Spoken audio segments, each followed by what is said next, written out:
আজকের পাঠ সুতীর্থর গদাই। গদাইয়ের বরদা রামকুমারের এবং বরদি কাত্যায়নীর বিয়ে ক্ষুদিরামই দিয়ে গিয়েছিলেন। গদাই যখন 12 বছরের তখন মেজদা রামেশ্বরেরও বিয়ে হলো। গদাইয়ের পর চন্দ্রমণি দেবের একটি কন্যা সন্তান হয়েছিল, নাম সর্বমঙ্গলা। তারও বিয়ে হয়ে গেল। এর বছরখানেক পরেই বড় বৌদির একটি ছেলে হলো। ছেলেটির নাম অক্ষয়। অক্ষয়ের জন্মের পরেই বড় বৌদি মারা গেলেন।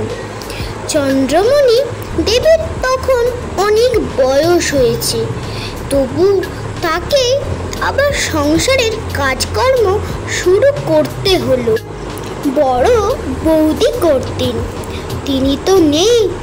মেজ বৌদিও খুব ছোট, এর ওপর আবার অক্ষয়কেও মানুষ করতে হয়।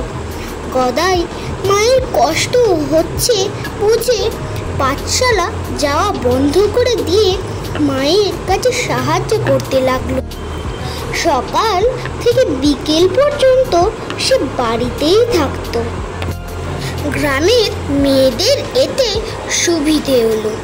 তারা অনেকে ভাবত শ্রীকৃষ্ণ বা শ্রী চৈতন্য আবার এসেছেন গদাই হয়ে। গ্রামের মধুযোগী, সীতানাথ পাইন প্রমুখ পুরুষেরাও তাই ভাবত। এই ভেবে অনেকে গদাইকে পুজোও করেছে। তাই তারা তার মুখে ভজন, চণ্ডীর পালা, অভিনয় প্রভৃতির ভিতর দিয়ে ভগবানের নাম শুনতে তাদের খুব ভালো লাগতো। এখন গদাই বাড়িতেই থাকায় কাজকর্ম সেরে তারা গদাইয়ের বাড়িতে এসে এসব শুনত।